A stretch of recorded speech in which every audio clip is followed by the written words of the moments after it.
So with the Morgan Gibbs-White saga wrapped up, it now finally feels like we've got a bit of clarity about how we can go about this transfer window. And we can actually focus more on who we now need to bring in, rather than thinking, are we going to lose another key player and that therefore is another big name we've got to try and replace. Well, for now at least, we haven't got to do that. Here's our player.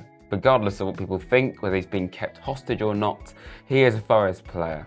But now finally, it feels like we're getting close to actually seeing a third player come in this transfer window, and just in general, we can focus more on every other area of the squad besides that number 10 position. Because Dan Ndoye, we spoke about in the last couple of weeks, this one finally looks like it is on the brink of happening. I think we're going to see an announcement very soon. We've had a here we go from Fabrizio Romano. He's apparently passed his medical, he's had his medical at the very least, and I think it's gone pretty well. He's done all the important business stuff, shall we say. He's signed a contract until 2030 at Forest, so we mean business, and this is apparently going to break our transfer record. So, okay, we've lost Anthony Elanga, but we can't say we've not tried to be ambitious in replacing him. We have signed somebody for a record fee. We're talking €40 million package for Dan Ndoye from Bologna, and since I last spoke about him, I have seen a bit more of him. Yes, it's only YouTube highlights to be fair, but when I saw him score this goal, I'm suddenly very excited.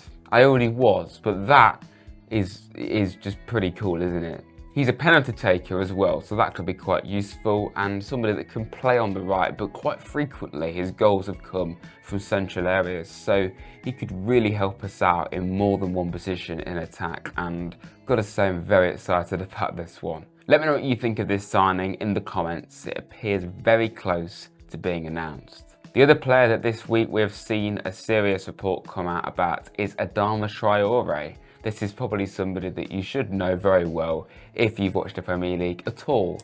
I think he is mostly well known for being one of the most physically built players in the entire league. I mean, you do not want to mess with him. And really, this rumour shouldn't be a shock at all, because this is a player that has worked with Nuno before. Of course, they were at Wolves together and were very successful.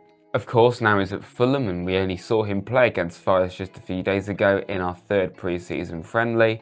He's also spent time at Aston Villa, Middlesbrough and Barcelona. This would be the definition of a squad depth option. I don't see Adama Traore coming in and dislodging Hudson-Odoi or Ndoye. You're going to have to get used to that, two players with very similar sounding names. But I don't see him coming in and being a regular starter, probably one that will occasionally start the odd game.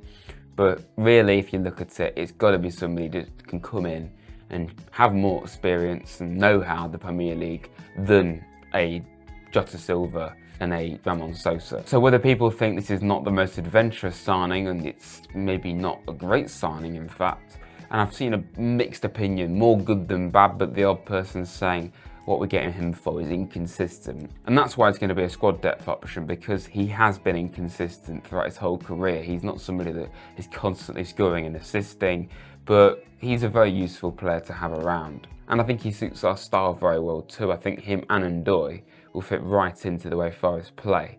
So I'm happy with this if this one happens. I don't imagine it will cost all that much, a lot of experience. I mean, I say he doesn't score many goals or assists. He scored 4 goals and got 12 assists in nearly 60 games for Fulham. For somebody who isn't always starting, that's not bad. We are still interested in James Mcatee, and there has finally been a bit of activity in this rumour. As of the day I'm recording this, we have had a £25 million bid rejected for Mcatee. And not too surprised by that. City apparently want maybe even 35-40 million, and at that stage I'm starting to question whether it's worth it or not. Are we really going to spend 25 to 40 million on a player who's probably therefore going to be a backup to Morgan Gibbs-White? He can play out wide, but he is definitely more of a number 10, so therefore you'd imagine he's going to come in and be a backup to Gibbs-White. 40 million seems extremely steep for somebody who's not going to start all games, and like I say, he can play out wide. Maybe we see him as coming in and replacing Sosa, and then we maybe rotate our wingers, but I'd be a bit surprised if that's the case. I think more than anything, we'll probably sign Mcatee to back up Gibbs-White, and then Anderson kind of just stays in that number 8 role, and he never really has to play as a 10. If you look at the squad map it does work. We then do have 2 players in each position in midfield, but whether we want to get another defensive midfielder in or not, which I think probably is something we need to do. We lost Danilo ultimately, and we do still apparently want Douglas Luiz. That's gone a bit quiet as Everton and West Ham showing an interest in Douglas Luiz too. It's an ongoing rumour that. So I'm not sure if that's quite what we want to try and do, just sign Mcatee as a midfield option, or we then want to go and get somebody else in midfield too. But it's somebody we still want, but it's a long way off happening just now because we've had been rejected. We have also seen the Ndoye interest continue this week. Again, it's definitely more of an outside rumour. 19-year-old winger from Liverpool, Sheffield United apparently showing an interest. But again, even more than Mcatee would probably be quite costly for a relatively unproven player and somebody who wouldn't come in and play loads of games. I'm not sure if this one's worth it. And the Jacob Ramsey story as well, that's quite quiet now. We're not really hearing much of that, but apparently we do still have interest in him and it is somebody we're still monitoring. We haven't really seen anything else happen of that since we first saw it be reported. And the only other thing I can talk about this week in terms of transfers, again connected to the attack, is Jota Silva. A potential outgoing rumour here, and something we spoke about earlier in the window when a number of Turkish clubs were linked with Jota Silva.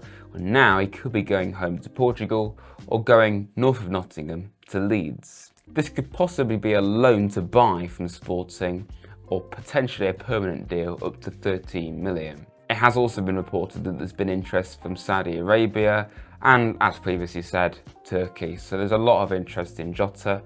I'm not completely happy if we sell him, to be honest, because at current, if we bring in Ndoye and we bring in Traore, we still need a 4th winger.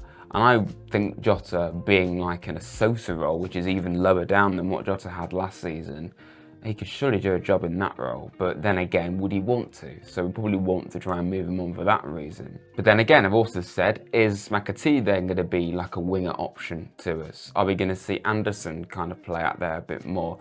Are we going to bother bringing in, a 4th winger? I'm not sure. We're going to have to wait and see on that. But I kind of wouldn't mind seeing Jota stay around as a depth player, and especially with European football, we are going to need depth. So a lot of people I've seen say that Jota's just a waste of space, get rid of him. He isn't the best player, and I don't think it'd be the end of the world if we did sell him, but just for pure squad depth and the fact that he can do good things too, I wouldn't be completely 100% happy if he did leave, unless, of course, we did replace him, which we probably will. So a lot of talk when it comes to the attack. We're still yet to see anything serious in terms of bringing in a fullback, which I think is equally as important, to be honest. We can't just have Nico Williams and Ola Aina as our fullbacks. Obviously, we've got Omar Richards, Eric De Silva Moreira. I don't even know where he is. I think he might be injured because we've not even seen him in pre-season. And then Omar Richards wasn't involved in the last friendly. I can't see him staying around and being an option, even in like a Toffolo role. I think it's unlikely. So we're going to need to sort that out, We're sorting out the attack now, clearly. We seem to be focusing on that. Centre-back is very well stocked. Midfield is well stocked, really. You could do with somebody else, but it's not absolutely essential. You do need to get, at least one fullback in, really, to support Nico and Ola Aina. So yeah, I do hope we see that happen in weeks to come, because we're going to need support. We need to replace, Alex Moreno and Harry Toffolo. So nothing too serious on fullbacks so far. We did see the Pablo Maffo rumour going around from Mallorca. Obviously, we apparently did put a bid in for him, but it seems to have gone quiet. But yeah, I'm sure in time we'll see something happen there. Please everyone, let me know in the comments what you think of all of this, who you'd like to see come in and attack, what you think of the imminent arrival of Ndoye, and looks like Adama Traore is the next in line. But let me know in the comments everyone what you think of all this. This is the latest transfer roundup on Rads, so stay tuned for more of these and plenty more content coming up, of course, this season. Please, if you could like and subscribe to Rads, that would be fantastic and greatly appreciated if you could do that. And yeah, thanks for watching everyone, and up the Reds.